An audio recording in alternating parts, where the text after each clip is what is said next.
It's a pleasure to introduce Rav Gavriel Reiss, who was born and raised in Los Angeles, but moved to Israel as a teenager. He served in elite IDF units before dedicating himself to Jewish education. In 2017, he embarked on a trailblazing initiative to break out of the security fence of Pnei Kedem in southern Judea, to create a farm that would not only serve to help Jews learn to live more authentically on the land, but also prevent the European Union from usurping land in Area C through its proxies in the Palestinian Authority. If not for this farm, the Jews of southern Judea would have been completely cut off from the Dead Sea. Rav Gavriel holds a triple degree in philosophy, political science, and economics from the Hebrew University, and a letter of Yoreh Yoreh from Rav Zalman Nehemiah Goldberg, Zitzal. He's come highly regarded by the Brodsky family, and we've also crossed paths in the past, and I'm glad to do that again. So please join me in welcoming Rav Gavriel. Okay, good evening to everyone. It's exciting. It's exciting for me to be here and to talk to you. I hope that we're going to be able to get a lot out of this meeting. The problem that I have, and this is a real serious problem, and like, not only am I not good at small talk, like we started to talk to some people before, there's just a huge gap. There's a huge gap, and it's hard for me to understand exactly also where the Jews of America are coming from in many ways. And also it's difficult, I think, for people to understand where I'm at. So what I'm going to do is I'm going to tell you guys a little bit of my story, my personal story, okay? Like where I grew up and what I've done. I'll tell you in large kind of how I see the conflict and how I see my reality around me. I'm going to really try to get it across to you, like how I see it, just so you can understand. I'm going to tell you ahead of time, some of you are not going to be able to agree with a lot of things that I say, and they're going to be difficult. And I want you all, if you can, to not be shy and not be polite. Like, you can tear into me, say the most harsh things you want, please. Like, if we don't fight, like, it's not real fighting. That's the only way to clarify anything. It's the only way to get anything out of we're going to be together for like an hour and a half, Bezat Hashem. Like, the only way to get anything out of it is if you guys come here and you're like, what are you talking about? Like, blah, blah, blah, blah, blah. And then I can answer. Okay. You understand what I'm saying? Okay. So please try to do that. Please try not to be polite. You will? Okay. What's that? It's hard for Americans. I know. That's why I have to say it ahead of time. I have to say it ahead of time. And there's another problem. A lot of times I speak to Gentiles. Like I speak to sometimes like leftist Europeans that come to, if you understood from the biography, I created a farm in what you guys would call the West Bank, okay? It's like what you would call, I guess, an illegal settlement, okay? Not you personally, because I don't know each of you personally, but that's the way that the international media designates where I am, okay? And I believe in that. I live in the area of Judea, which is called Judea and Samaria, what you would call the West Bank. I believe in that very deeply, okay? And I have my reasons, and I'm going to tell you why going forward. Like when I speak to leftist Europeans, that's one thing, okay? Gentiles. Jews is a different story. You have to understand that I know that we're all brothers and sisters, okay? But I want to doubly say to you, don't be polite. Like, you have to like get the things off your chest. I hope I'm going to say things that are going to make you raise an eyebrow and feel uncomfortable. And if there are things that raise too much of eyebrows, I'm going to ask, what's her name? Carrie, to erase it, because I might say things that I shouldn't say. Okay, that sometimes happens. All right, so we have a deal. Okay. The second thing, now I'll start like this. I grew up outside of Los Angeles, in a suburb of Los Angeles that actually like looks a lot kind of like Phoenix. Okay, I had never been to Phoenix before. This is my first time here. To a Jewish family, like both of my parents are Jews, but we were like a totally assimilated Jewish family, in the sense that like we knew we were Jews. My grandparents, would say, hey, look at that movie star, she's Jewish, or that football player is Jewish. But beyond that, we didn't know holidays. Like I told someone, a Friday night was a Canadian bacon pizza night. Okay. And not because it was Shabbat, it's because it was Friday. Like, it wasn't even that. And, we didn't eat bread on Passover. We never ate bread on Passover. We tried not to. I get upset with other Jewish kids around me that were eating bread on Passover. And in the meantime, I was like eating my ham and cheese matzah sandwich. We celebrated Christmas. Okay, why? Because like my grandmother didn't want her kids to feel left out. Like everyone's celebrating Christmas. Santa Claus is coming to their house. But we didn't have what's that called? A Christmas tree. Okay. What we had instead was a big Jewish star that we put icicles on, and we put stockings up on the chimney so that Santa Claus would come, and I like set traps for Santa Claus. Like I put out cookies, and I had like the milk and cookies out there, and I had this like knife that would come out, and because I wanted to catch it. So that's the way that we grew up. But we knew we were Jews, and we knew that there was like some kind of, and there were a lot of Jews around where I lived, but I grew up in a very, very, I think that's a kind of classic, I don't know, you tell me, is that like a kind of classic American Jewish environment? It's not people that are involved. I don't know how involved you guys are, but like we weren't involved with anything. I mean, I did, they sent me to Hebrew school. Actually, the only thing that existed there where I grew up was Chabad. So I think I like also got some real Torah there, the Zchut Chabad. But when it came time for my bar mitzvah, my parents did not want us to have the bar mitzvah at Chabad by any means. God forbid that the men and the women should be separated, and like also they were, I think, embarrassed probably by people with beards and hats. And we went to a conservative synagogue temple. I went to the Hebrew school there, and like all we did was run away and like steal the food from the where the Kiddush thing. I didn't even know what the Kiddush was, I think. So that's how I grew up. Okay. But one thing I always had and knew was like that there was Jewish pride.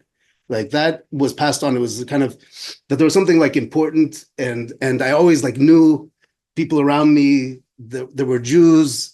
Like it was like something that was like kind of ingrained in me that I don't, you don't know where it really comes from. And as time went on, I think through high school, I started to kind of learn a little bit more about what that meant. So there were also things like I grew up outside LA. There were a lot of things that were like pushing away from America. Okay, I'm not going to deny it. A lot of things that I did not like about greater LA. We're like in a suburb of LA. Very, very superficial, very plastic, very, who had the best car. I remember like what kind of socks I wore, like that was important, There were like all these kinds of things that were values that I didn't identify with. I started to say, wait, I kind of had this window, and I started to learn and look into the idea of like, okay, like I'm a Jew. What does that mean? And as I started to learn, like everything I learned and everything I connected to was like, wow, that's real. That's something that touched me. That's something that I felt was powerful and drew me. And I remember thinking one time, like in America, there's this idea, and this is very important. This is very, very important. Just to understand, like everything people are talking about politics and so forth. There's an idea that in America that there's an idea that's called multiculturalism. You've heard of multiculturalism? Of course. What is multiculturalism? Multiculturalism, okay, is the idea that there's diversity, and everyone's different and has different backgrounds, right? But the way that I experienced it, and I looked at it, it was like American multiculturalism is superficial and skin deep. What do I mean by that?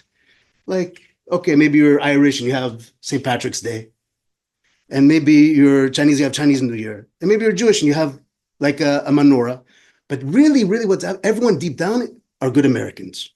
We're good people. We're individuals. We want to send our kids to a good college. We want to, have our good life. Where I grew up, actually, now after I came back, it said like Agora Hills, the good life. I remember like there's a big sign over it, and I like that's fine. Like I'm not coming out, but the idea that there's multiculturalism, which I discovered later, but when I experienced it, I said, wait a second. The fact that instead of painting in red and green in December, we painted in blue and white. Like that's kind of what they did, I guess, when I grew up. That's so superficial and so skin deep. And really what's happening is that my entire culture and my entire civilization has been stolen from me. I'm speaking in a language that's not the language that my people spoke. I'm thinking in ideas of values that are not the values that I started to learn as I started to delve into our books and into our history. I realized that really we all became good Americans. That's not a bad thing. Like you asked me today, I respect America. I think America can be good for America, but I'm a Jew. I didn't even know what the word Jew meant. What does the word Jew mean? Where does it come from? Where does the word Jew come from? Okay, like most people say it comes from Judaism, or they think it's even a derogatory term. Like it's a disgusting term, the word in English, a Jew. Like, what is that? I don't even know what that means. Like, what happened to the D? The word is Yehuda. I'm a Yehudi. And I have a history, and I have a culture, and I have a civilization, and I have a language, and I have a future, and I have a land. And my values are different from the values that I experienced in America. And even though they were kind of like encapsulated, like kind of like shrunken down inside my family, where Santa Claus would come to my house up to a certain point when I tried to catch him. But still that like I had this is who I am. Like my identity, I started to realize, I started to feel that my identity was stolen from me.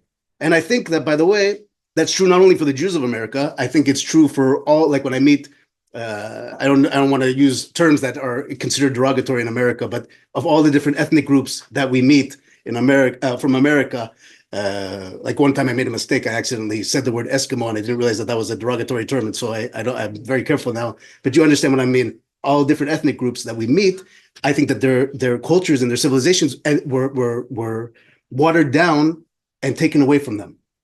Okay?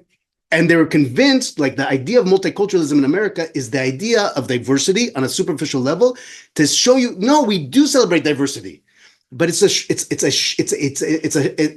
it's a sham. That's the way that I experienced it. Again, you guys don't have to agree with me. That's the way that I experienced it. And as I started to learn more, I'm like, wait a second, we have a land, and we have a land that we historically were from. And not only that, I'm living in a generation where my people for 2,000 years dreamed of coming back to this land, and they actually did it. And that blew me away. Like I didn't grow up in a Zionist family. I didn't even know what the word Zionist meant. I'd never even heard it, I think. And that blew me away. And I'm like, wait, that's my land. I want to be a part of that. Like, that's who I am. That's where I'm from. And wait, you mean everyone there is Jewish?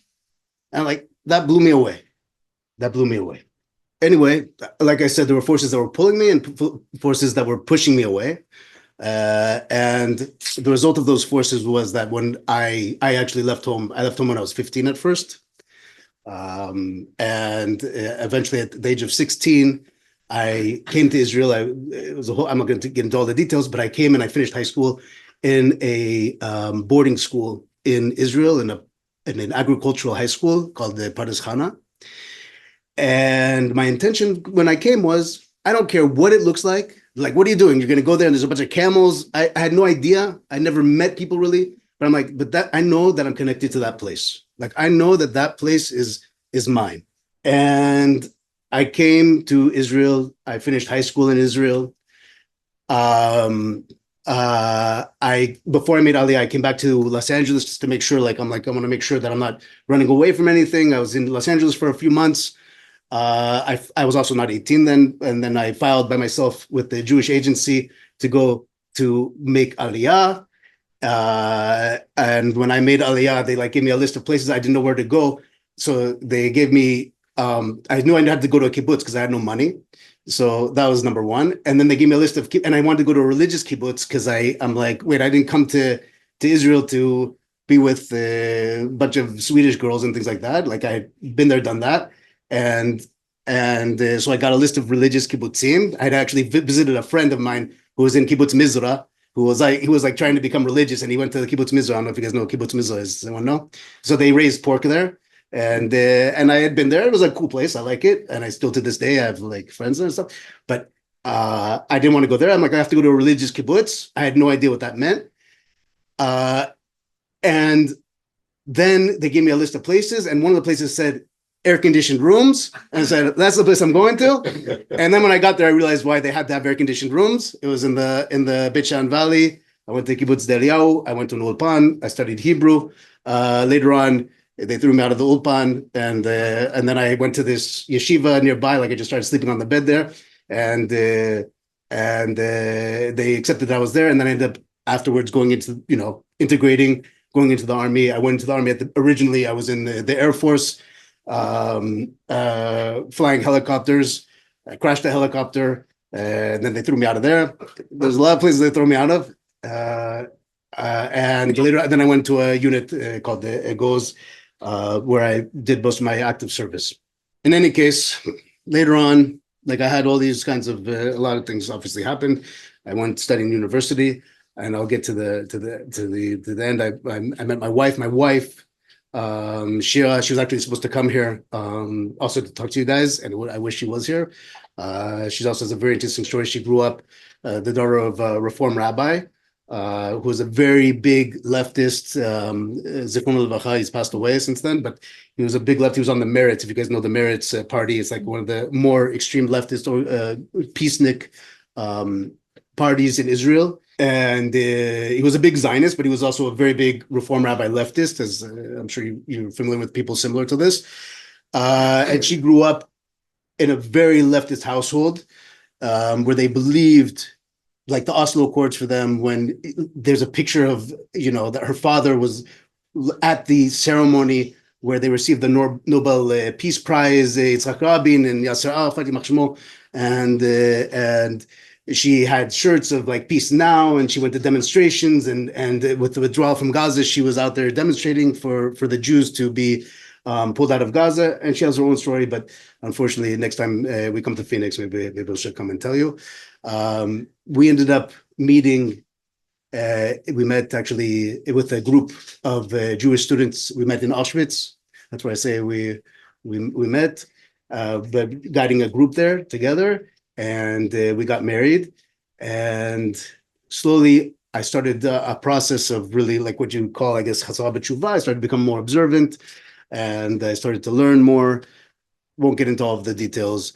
And later on, we slowly started to change, like our political outlook. My wife definitely started to change her political outlook.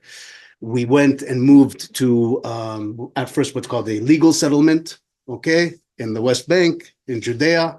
And I say like this, I have to do this because these terms really are, in my opinion, mean nothing. But I know that that's how people define.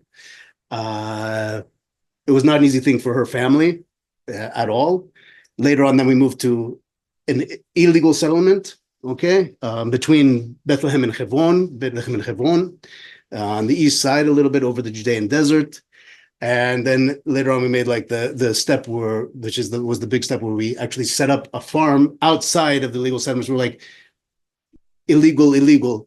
So the truth is, actually, for a long time, we were actually more legal than others because we had agricultural contracts. And we started to raise sheep there. Today I have a smaller herd, but I had at one point close to 1,000 sheep that we were raising for meat, for lamb chops. And we have today 50 dunam of vines, of vineyards. And we have also like, we're trying to get like an Airbnb type of thing together. We have a khan. You know what a khan is? I don't even know how to say that in English. Like I've been looking for the word. Does anyone have any idea how to say khan in English? A khan is like a Bedouin tent, like a gigantic Bedouin tent for groups to come and visit. No, yurts are specifically like small and it's very windy where we are, and we had many. So like yurts, we considered putting up yurts, but it was we decided against it eventually, and so we moved and we started this farm, which basically also was an attempt also to connect to our roots in a real way, and also to protect the land. Like where we were living inside of a community that was living inside of a fence, okay, the town of Pnei Kedem, and it was just like I didn't come back to the land of Israel to live in a little ghetto. I wanted to live on the land, like outside, and I'm used to, like, even when I was in LA, there were mountains around and we'd go and wander around, and I like to be outside, and I'm not afraid. And we broke a hole in the fence on the 10th of Av, the day after Tisha B'Av, and I had some contracts to do agriculture, and I went down and set up a sheep pen for 30 sheep. And that was the beginning of the adventure. I left my wife inside of the yeshuv with the children, and I was outside from that moment up until today, which is almost 7 years. There's not been a moment where we haven't been guarding 24/7 the farm. And we started to take the sheep out the pasture, and we have had thousands of young people, volunteers coming and helping us. And we planted just the vineyards themselves are over 11,000 trees. And we have fields of barley, and we've grown clove, and we've grown wheat. We've actually have already even a newer farm that we set up, and we've had many adventures. So that's basically, I'm going to lay that out there. I'm going to put that aside. Like, that's my story, I guess, in a nutshell. Can I say Yasher Koach? Okay, tada. So one of the things that we tried to do was to live really like, I think it's all connected, kind of like with the thing I was talking about at the beginning, the idea of returning to our roots and living authentically. And I have a lot of critique also, not only like the critique I said about American Jewry, but also Israeli Jewry as well. I think a lot of the problems that we have today and the situation we're in, like a lot of people before this talk started to ask me about, like, well, what's the political solution with the war? What should we do with Gaza? What should we do? I think a lot of these issues would dissolve were we really to be who we are. Like, we're really to understand who we are and what we're about and where we're going and what our people is and what our souls are. And this is what, even on a spiritual level, I'll say this: I believe that that everyone in this generation has a great soul. I believe that we chose to be born at this moment in time, and this moment in time is crazy. This moment in time is insane. I mean, not only because we have electric cars and crazy technology that we can be broadcast across the world in no time, which is, I mean, think about it for a moment. The ability to make change in this generation is insane technologically. But the fact that the Jewish people have come back to the land of Israel, the fact that we have Yerushalayim, we have Jerusalem, like all the things that are happening around us, the potential of great world conflict that didn't exist a couple of years ago. And I think we have tremendous responsibility really to dig deep and to understand who we are, because I don't think that the solutions will come from superficiality. I don't think that the solutions will come from being fans, from being in the bleachers and cheering on a team. I don't think that the solution will come from Israel advocacy. I don't think that the solution will come from anything except for us becoming who we really are. And every one of us has a mission, and we have to be able to connect to the root of our soul in order to live that mission. And it's not a matter of convincing people, because the truth is, I'm going to tell you something. It's actually very scary, but it's very true. We really know nothing. Think about it. How much disinformation is out there? How much disinformation? We think we know the truth, and the other guy has disinformation. What if we have disinformation? You think that the politicians at the top, they don't have teams that are being paid also to put out information at different times, like one you mentioned to me earlier about is there going to be a negotiated deal with the Chatufim? How do you say that? The hostages or not? You don't understand that this is all planned, that there's someone that's thinking about it and putting it out. And even if it's not, there's people just spurting it out. We don't really know very much. But what we do know, I'll tell you what I do know, okay? What I do think, and this is just me. Is there any way I could get a little bit more water just so I have it available? Thank you.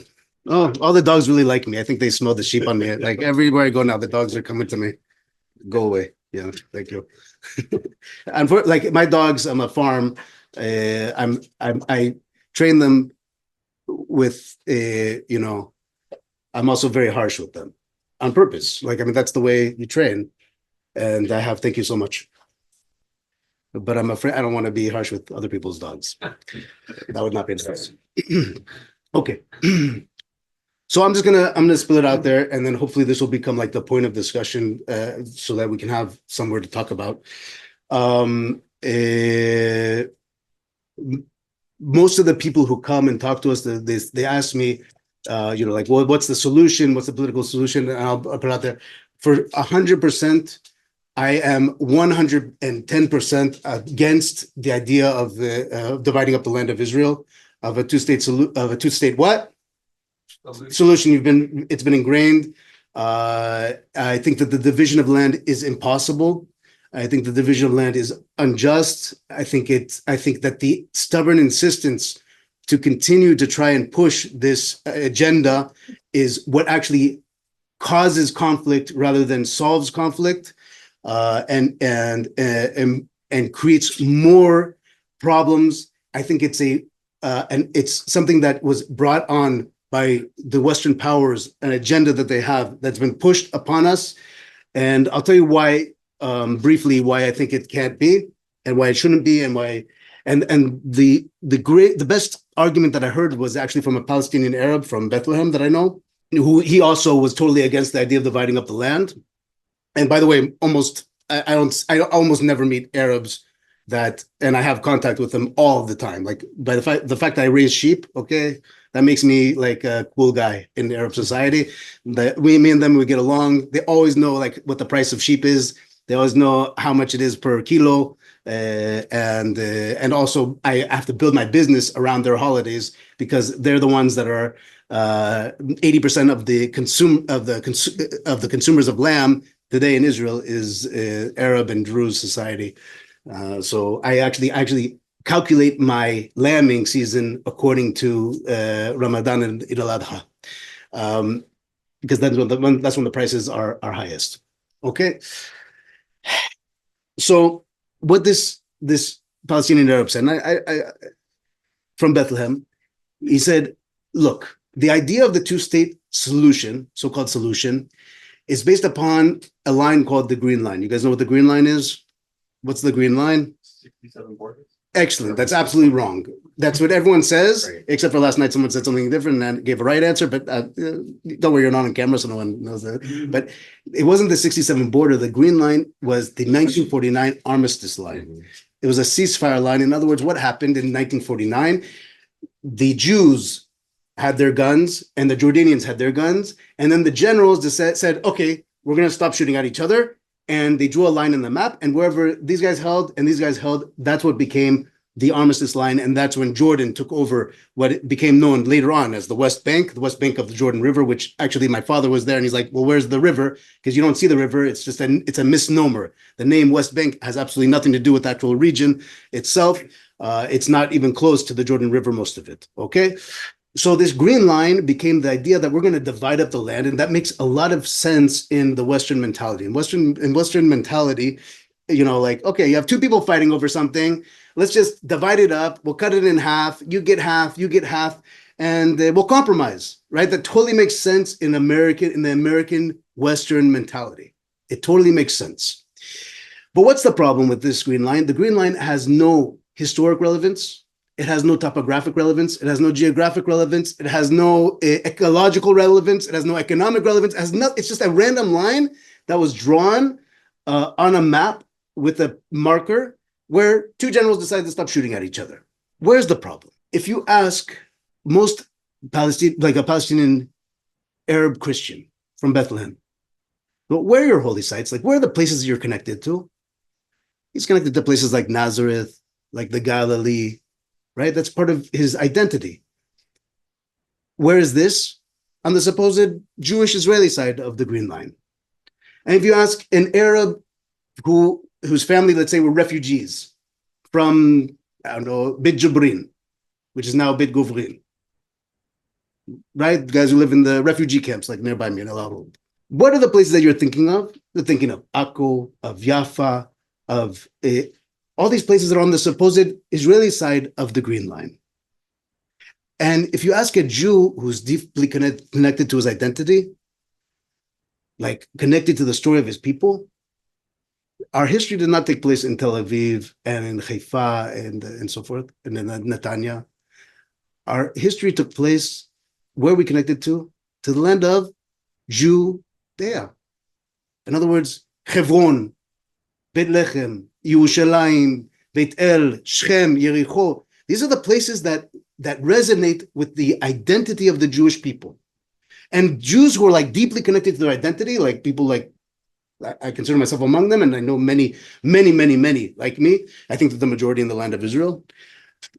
Those are the places they're connected to. And where are those supposed to be? On the supposed Arab side of the Green Line. Okay? So now we have a problem. We have a problem because the idea of this division of the land did not take into account the deep identities of the people living in the Middle East, Jews and the Arabs.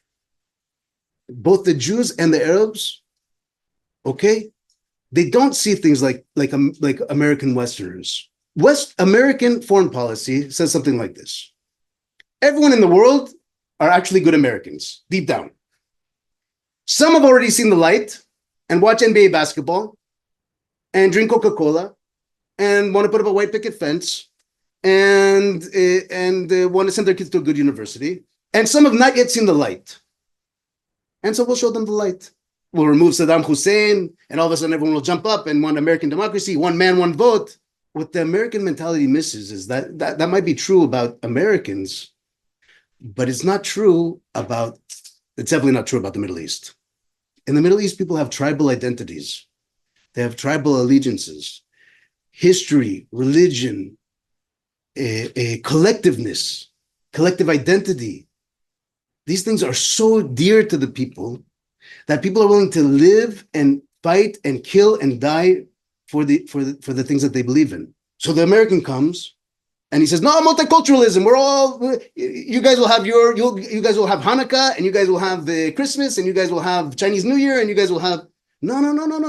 You don't understand. People are willing to fight and kill and die. Jews and Arabs. And that's one of the things that was proven in this war, that how many Jews gave up their lives. You know how many people I know went to Gaza? My friend who was sick, he had a physiotherapist, and I saw a young guy, gone. A guy I went to the dog training with, Leon, on October 7th. He went up and fought for his people, gone. People showed that they're willing to sacrifice. They're willing to sacrifice for something bigger than them, for something greater than who they are. They're them as individuals. It's very, very difficult for American mentality to wrap themselves around this. It's very difficult, but that's who we are. That's who the Jewish people are. We also have that inside of us because our roots are actually who they are. And there's good things in this. I'm not saying it as that's who we are. Are we willing to fight for Yerushalayim, for Jerusalem? Are we willing to fight for the right for us to have independence? So the two-state idea did not take into consideration the real identities of the people. And so what they did was they said, okay, the American and Western powers, they, pay people, the leaders a lot of money. What you try to do is you try to then, first of all, find elites that are maybe corrupt and maybe can show the way to compromise. We'll just nudge them a little bit to compromise. Few billion here, a few billion there, put nice suits on them. They'll come drink champagne in Paris, have peace talks, give them a Nobel Prize. But the people on the ground are saying, wait a second, this entire land is one land. How are you going to divide up the land? This entire land is first of all, it's so small. The places I'm connected to, the land I'm connected to, Judea, Samaria, also from the Arab side, you have to listen to what they're saying. It's hard. It's very hard to listen to what people are saying when you disagree with them or you're trying to convince them that they want to believe something else. The two-state idea, they wanted to convince the Palestinian public. Okay, also I say the term Palestinian, it's also problematic because from my experience on my farm, I have 3 Arab populations around me, and they're all totally different, and they're at war with one another. They were actually even fighting, shooting at each other. Okay, they were killing each other. I know they were shooting at each other, and they tried to come onto the land of my farm also to set up strongholds to try to shoot each other. Okay. But we'll convince them, and this also came from the Jewish Israeli left, where they said, what we want as the Jewish people is we want independence. We're willing to give up on land, right? It's just land, it's just real estate. And the westernized elements of Israeli society, and we'll convince the Palestinians that they also only want independence, an independent state with a flag and with the title of prime minister or president, and have the representative of the United Nations. And that will give them what they want. You understand what I'm saying? Are you guys following me or no? Yes. Okay. I just lost my train of thought for a second. So what's the problem with that? I've never once heard a Palestinian Arab say that that's what he wants. Never once. Actually, I have heard him say it. I've heard them say it on United States university campuses, speaking to American public. And I've heard those who are getting paid by the Palestinian Authority that they say that when foreign groups come. But what I hear from people on the ground, what they really want, they want a sense of enfranchisement. They feel that great injustice was done, that a Jewish state was set up in the Middle East in their midst. They want the refugees, what they call the Palestinian refugees, to come back to Ashdod and to Ashkelon and to Yafo and to Tzfat and to Haifa, and not to the West Bank. They want them to come to these places because that's the heart of the injustice in their mind. And I listen to them and I'm fine with that. Like, I hear you. I hear what you're saying. The two-state idea does not give that. What it does is it creates a truncated puppet state where like people like the Fatah, like the PLO, like Yasser Arafat, they played the game in order to get a foothold, in order to continue the struggle for what they really want. So the two-state idea is something that never could have been. It doesn't answer the real aspirations neither of the Jews nor of the Arabs in the land of Israel. The truth is, the entire land, we call the entire land the land of Israel, and nothing will change that. It has nothing to do with political lines. And for the Arab population, the entire land is called Palestine. You know what? The Jews also, we called it Palestine for many years, and that's fine. The Jews, the Mandate period, called themselves Palestinian Jews. That was just the Roman name for the land of Israel that took hold after the Romans crushed our people 2,000 years ago, and they changed the name in order to erase our memory there. But that became like the lingua in the spoken language. That was the name of the land. So the land can't be divided. The land can't be divided. Okay, you know what? Instead of me continuing here from this point, maybe like I'll let you guys now ask questions so you can direct. Is that okay? Is Shmuley? Is that right? I don't know how much time we've gone by and how much we have. So let's start. Like if you guys can ask questions, direct me to the things that you want to talk about, and then Bezrat Hashem will be able to relate. If I may. Sure. So multiculturalism, as you set forth, is this, you said it better than me, but it's basically assimilation with acceptability of deviations, right, for cultures or history. Superficial deviations. Superficial deviations. But it does allow us to live in America in peace with neighbors who are different and from different places. And it does allow us to have economic success. When you say us, do you mean Americans or Jews? Americans. I know it didn't work for you. And you're saying also a lot of the Arabs feel the same way. But you talked about how to impose a two-state solution on the Arabs was assuming that they're American multiculturals. And then trying to organize them when they're not.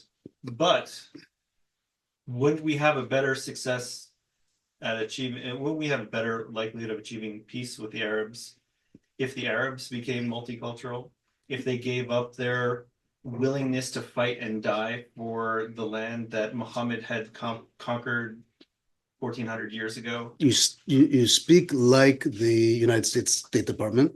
Like in other words, that's fine. I'll explain to you. What you're saying is that we have to convince the natives to see the light and be good Americans. Not that we have to, but wouldn't that give us a better shot at peace? So that's one option. Would that give us if they'd be less Arab and less Muslim, then they are more How would we worldly. achieve that? I don't know how to achieve it, but wouldn't that lead to peace? Yeah, I don't think that. I think that strategy has proven that it's a failure. Clearly. Okay.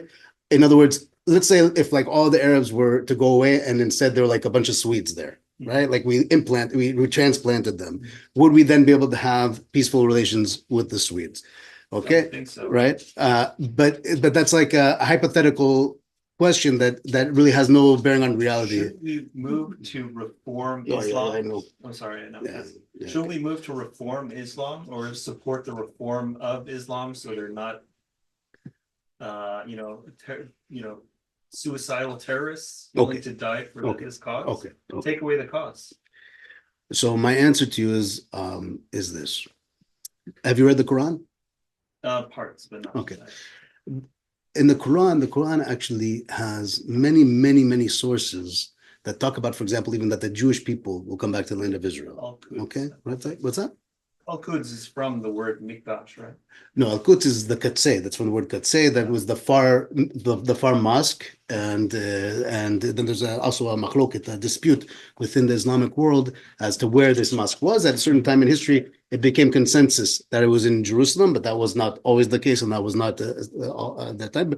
But the fact that they call Jerusalem Beit HaMikdash or Al-Quds, I'm sorry. Al-Aqsa is what I was saying. Is that so? You're right. You're right. I apologize. It's not even in authentic Islam. Is what you're saying. Let me go back. First of all, I said something totally incorrect, so let me just correct myself. Yeah. I was thinking of Al-Aqsa. Al-Quds, you're right, is from the word Kodesh and the Beit HaMikdash, and that was the name of the Har HaBayit for the Muslims. That's correct. I apologize. And that's absolutely correct that they have a history. Like if you go into Arab historical records before the Zionist movement, you see that they refer to the Temple of Solomon in Jerusalem, and they're aware of that. So my answer to you is that certainly one of the things that we have a problem with is that theologically, the reestablishment of Jewish independence in the Middle East was a theological challenge, first of all, also for the Christian world, and that's a whole separate issue. But it's also a theological challenge tremendously for the Islamic world. Okay, the mainstream of the Islamic world today adopts certain ideas that do not allow for us to coexist in any way. For example, they believe that the Jews have been rejected, and that the Torah has been rejected. Although if you read in the Quran says that the Torah is correct. And in fact, Muhammad himself, he brought out a Sefer Torah to judge the Jews by. Okay? So is there a dialogue that has to open up with the Islamic world along true, authentic religious lines? My answer to you is yes. Do we have to make Islam into like Reform Judaism, like to water down, I don't want to insult Reform Judaism, but to water down Islam to make them more Western? I would say no. I think that in authentic Islam, historically, there are roots and there are ways of parshanut, of explaining the Islamic sources that actually not only give a place for a Jewish nation in the Middle East, that actually support it. And the fact that those sources and those those positions have been neglected and marginalized throughout the generations is a result of the fact that the Jews had no power. And now that we have power, then now we can open up those sources again. Isn't that itself a reform of Islam? Because I understand also that in Islam they can't give up land that they once had dominion over. There's an idea in Islam of Dar al-Islam and Dar al-Harb, right? In other words, the land of the sword and the land of the war and the land that's under Islam. My question to you is this: like, I don't want to go into there's like a whole subject, like the way of looking at Islam. I just want to point out that there are ways to engage authentic Islam in a real way, not by changing it, but actually pointing out to them the real sources and encouraging people to look into the real sources and to see something different. So my question to you is, like, when I speak to an Arab Muslim, I say to them, you know, they always say to you, all of your prophets are our prophets as well. Sure. You know, if you're talking about Shlomo and David HaMelech was a king, and he was a prophet, but they say he was a Muslim king. Sure. He was a Muslim king. What does the word Muslim mean? Peace. The word Muslim comes from the word, what's that? Submission. Okay, that's generally the transition. The original idea of Islam, right? If David HaMelech, did he follow the Torah or did he follow the Quran? I think according to Islam, he followed both. He followed no, the Quran came later, right? But he followed the original Torah. Allah gave the book to each culture in their own way. And so in their sense, Torah was part of the Quran. It was the Jewish Quran, I'm sorry? like a Jewish Quran. Exactly. So do I also follow the Jewish Quran? Okay. So the question is, for those who accept the idea of Dawah Islam, the question is, can they accept an idea of what's called multi-covenantism, which is what you expressed just now? And there are those ideas in Islam. They're not the mainstream ideas in Islam, but there are those who are raising up those ideas. The idea that really the Jewish people can be accepted. How do we support them? How do we make them mainstream? Okay, so one of my teachers, his name is Rav Gavriel, he came out about a month ago with a letter that he wrote to the Islamic world, explaining to them, one of the problems we have is what's called like interfaith dialogue. Okay, and I want to get away from that. I want to understand, because what is interfaith dialogue? It's like a bunch of people of different faiths who agree that we don't really know anything, and now let's eat vegan food, right? That's like basically what happens. What's that? Yeah, it's delicious, but we really don't get it. But what Rav Shirky is trying to do, Rabbi Shirky does, is he says, how does authentic Judaism view Islam? And he wrote an open letter to the Islamic world, and he was actually invited to the United Arab Emirates to be there with the heads of state and so forth. So after this evening, I'll send you. Ask me for the information. I'll send you what he wrote to them. And I think it's just a very large subject. So there are things that can be said about it. My answer to you is that there are streams within authentic Islam that give a place for the Jewish nation, even a place of respect and honor for the Jewish nation. They are marginal at the moment. And the problem is that so long as we are perceived as weak and that they can overcome us, there's no way to encourage those forces to rise up within Islam. But certainly there's a theological Your answer debate. is to be strong. Absolutely. You cannot in the Middle East not be invincible. You cannot in the Middle East you have to be invincible. So you think the best way to support a reform of Islam to this true Islam is to have a very domineering Israel with an invincible army? I think that the moment that they think that we're weak and that they can defeat us, then you get kind of what's happened. What's happening today? What's happening today is you have armies that are now surrounding us in Lebanon, in Syria, the militias in Gaza, the Egyptian army moving forward. So the minute that they feel that we're weak, then we're in trouble.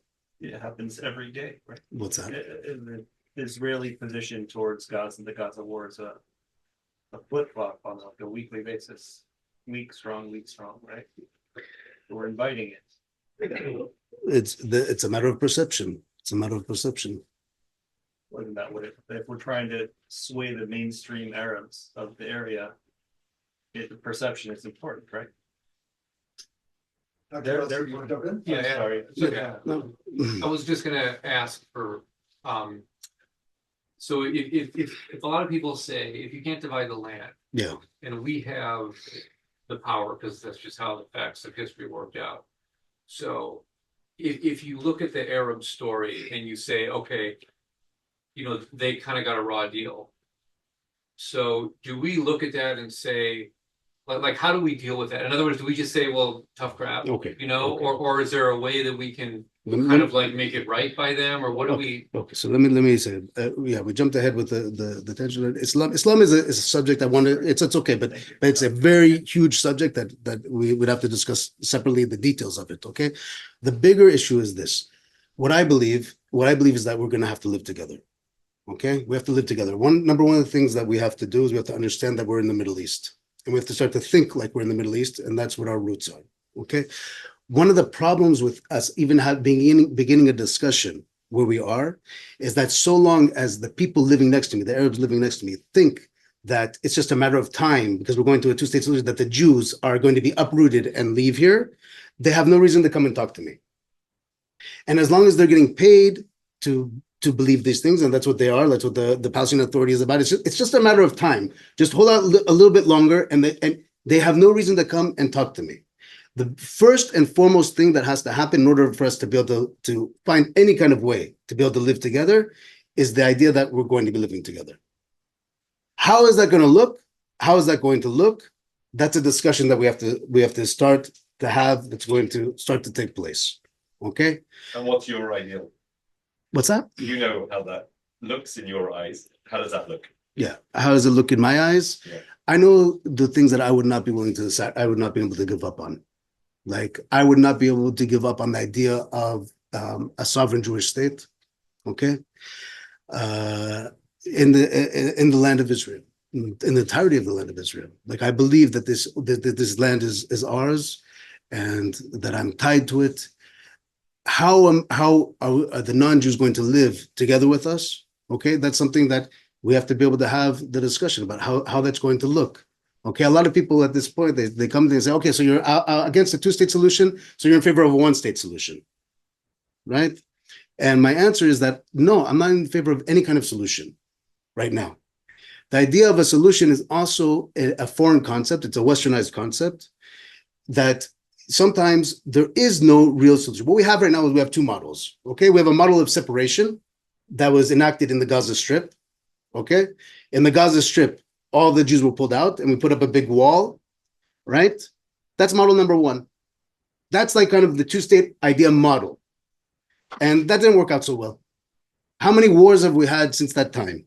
Once upon a time, before the Oslo Accords, before peace broke out, and you can talk to Arabs about this, they also say this, like Jews would go to the markets in Gaza, and there were Gazans who were working in Tel Aviv, and they spoke Hebrew, and people, there was like common life. I'm not saying everything was perfect. There were many, many, many problems. There were many problems that had to be worked out. But it was much better than when peace broke out. Since then, the Jews have been expelled from Gaza. The Jews were expelled from Gaza.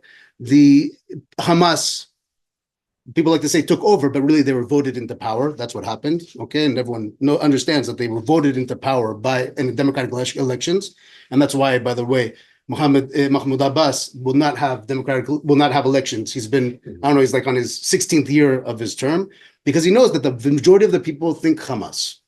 The majority of the people think Hamas, and he knows that he'll be voted out. Okay, so the Jews are taken out. Okay, we've had several wars until this horrible, constant, current situation. That's model number one. Model number two is the model of Judea and Samaria, where the Jews and the Arabs are living intertwined, one among the other. Things aren't perfect. Okay, there's a lot of things that can be done, but look at that model versus the Gaza model. Okay, so here. Can you just expand on that? Under whose rule?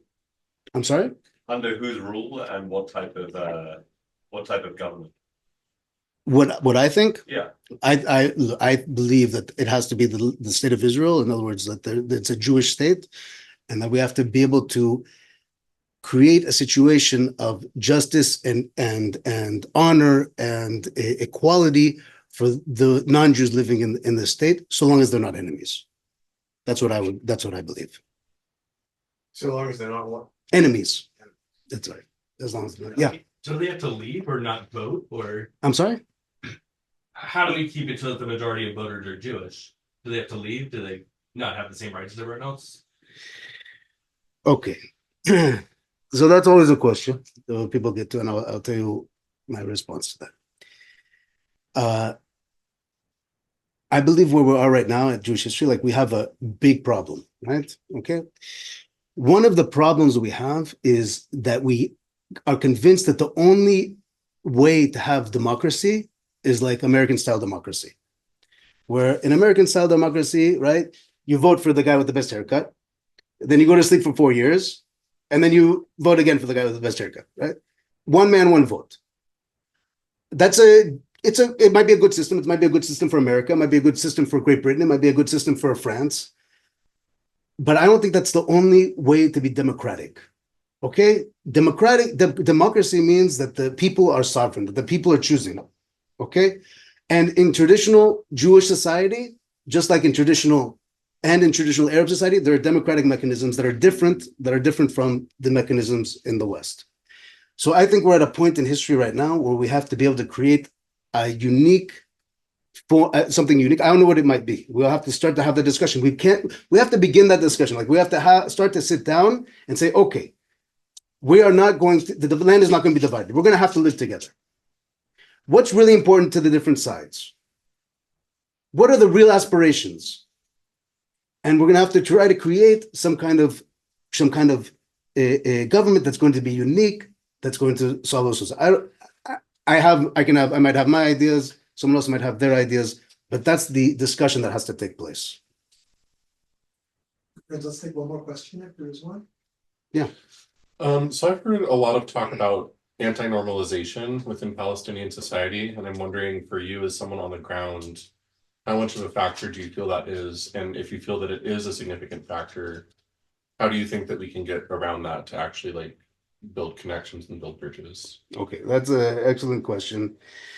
Anti-normalization is an aspect that was born of the Oslo Accords and the two-state idea. In other words, the idea that we have to separate and we have to not talk with people on the ground. Right. And what ends up happening is that the people who are talking and supposedly making peace, like all the so-called peace movements, which are I call them the peace industry, because it's an industry that's making money and rolling money and so forth, is you get like the most westernized elements of Israeli society, okay? And those on the Palestinian side, the Arab side, that also all they want to do is have a good time at the beach in Tel Aviv, okay? And they're getting the other, and like here, you can be, like you said, that is a kind of like an American model of getting along, and that makes sense. It's just the problem is it doesn't take into account like the real people on the ground. The real people on the ground, I think, okay, and there's, again, like from my experience, are people who are deeply connected to their identity, deeply connected to their roots, and those are the people who have to be able to sit down and talk. If we're talking about like the hardcore extremist Jewish settlers, okay, and if you're talking about even hardcore, like the people around me who identify with Hamas, because that's who they are. And the trick is to get those people to come and to start to talk together. And then you can have the possibility of trying to understand where Islam and the current reality might be able to coincide, okay? But it has to come from a place of emunah. It has to come from a place where people have belief and have faith.